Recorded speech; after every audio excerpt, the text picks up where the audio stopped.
Vibes TV, and it's me, Chris the Enlightened. And you know what? Right now, we're going to talk about something that a lot of people have questions about.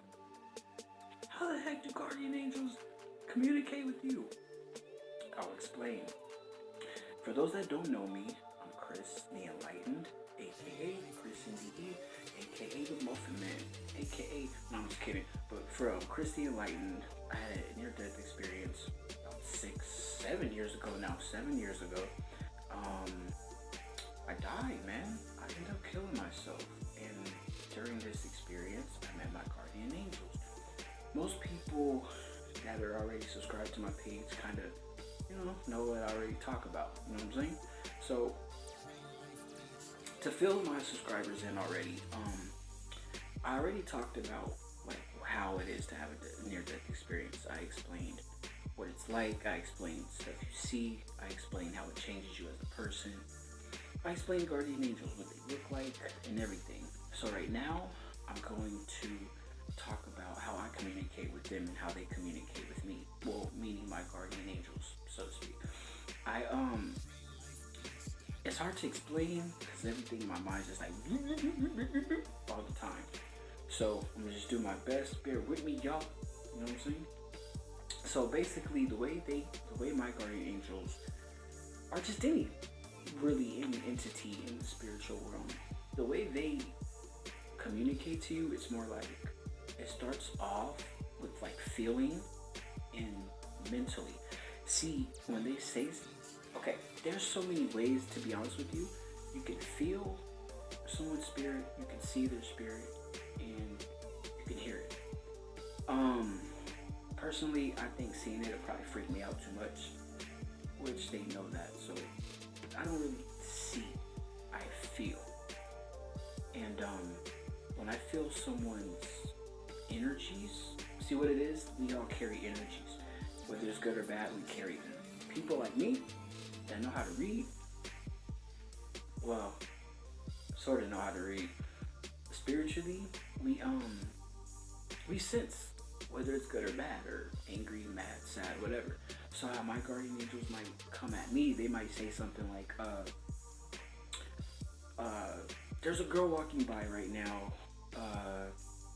listen to her as she talks on the phone. Like an example, I seen a little girl on the phone the other day. She looked like maybe like 12 or 13 or something like that. And she was pissed off because she looked homeless, to be honest with you. But cause she had this big bag with her, and she's carrying this bag. Me, I'm like more like, I'd rather mind my own business, you know what I'm saying? And I really don't pay too much attention to what other people are talking about or what they're doing or why they're doing it. My angels are more like, they kind of explain to me why certain people do certain things. So I had my headphones on, I'm walking down the street. Here comes this girl walking with a little bag. And she's on the phone and she goes,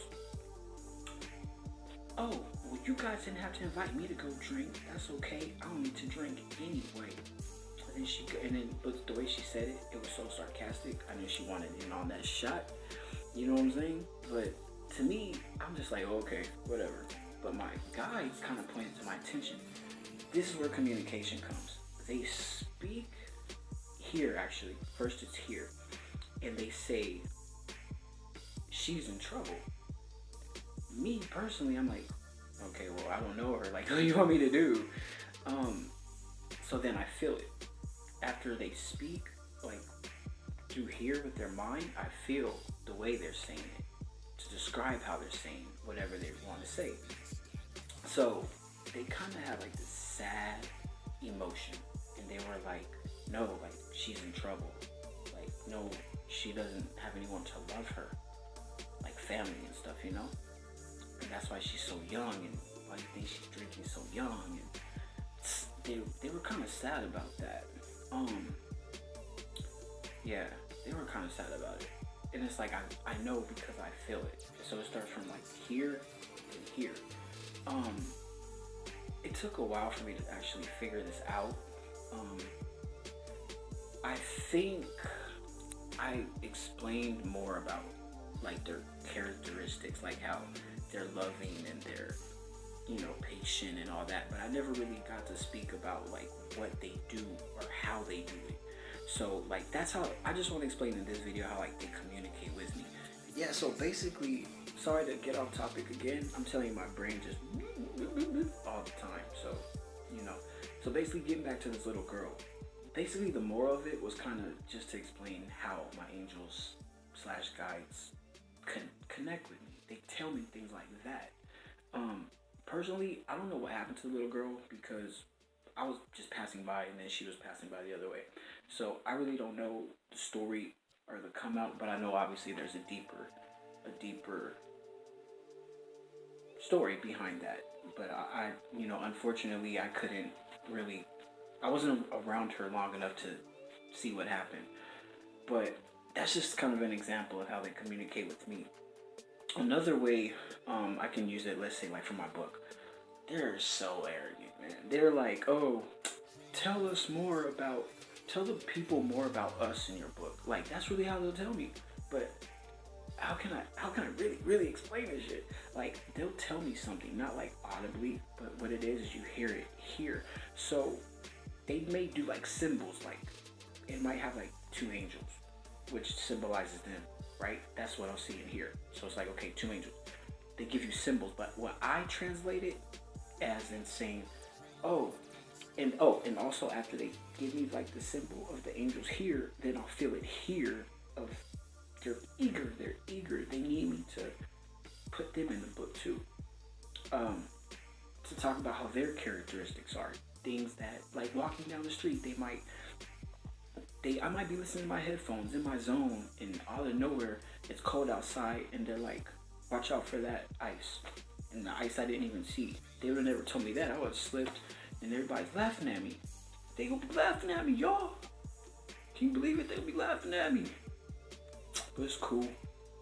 So yeah, that's just a, sort of a, I don't know why I keep doing this, because I don't know what to say right now. But no, it's kind of a, that's kind of like a little example of how they communicate with me. I'm going to get more into that as we go on with the videos. More videos. I'm sorry, it's been a while.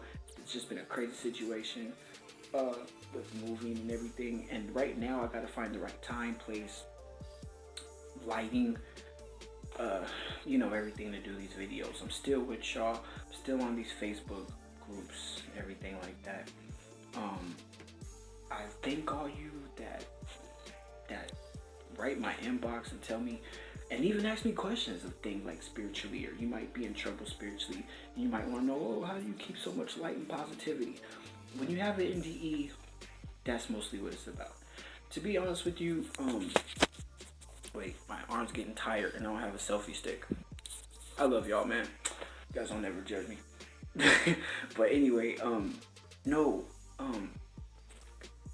oh yeah, so I was gonna say one thing that my guides kind of warned me about. Well, it was my guides and my discernment, but they kind of helped with my discernment because they kind of nudge me on the shoulder and say, hey, pay attention, listen to this person's soul, or this person is lying to you. I bring this up because I just did one of these little radio interviews a few months back. I'm not gonna say who it was with, but long story short, this person's pretty well known. Long story short, this person is full of shit. I'm not gonna say the name, but they claim that the radio interview didn't go through or some shit like that. We were talking for a while before that interview. Just so happens I don't hear from this person anymore after this interview. Funny, I give them lots of, I guess, content maybe about angels or whatever.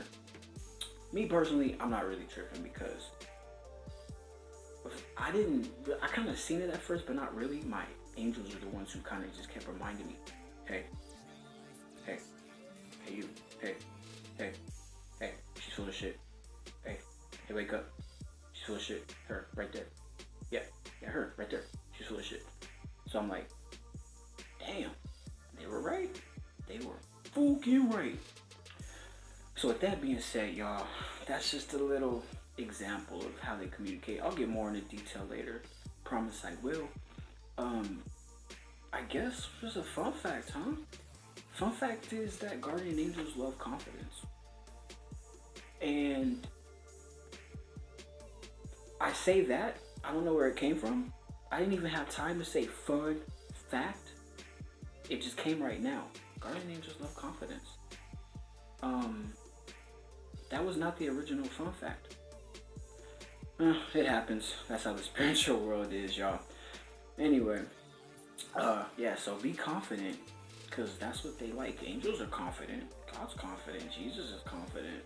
All these spiritual people are confident. To be spiritual doesn't mean that you can't be confident. You have to be honest with you. You gotta be strong and confident. That being said, this is a video from yours truly, Chris the Enlightened, aka Chris NDE, aka the Muffin Man, aka, no, I'm just kidding. But love y'all, appreciate y'all. Stay weird, stay different. Stay weird again, stay different again. Oh my God, how can I forget? Stay positive. Oh, and keep love in your heart. Don't forget to keep that love in your heart. So I'm out of here for now. I'll try to see you guys later. I'll try to see you guys next week or something. I'll try. But love y'all, appreciate y'all. It's No Bad Vibes. And we are out.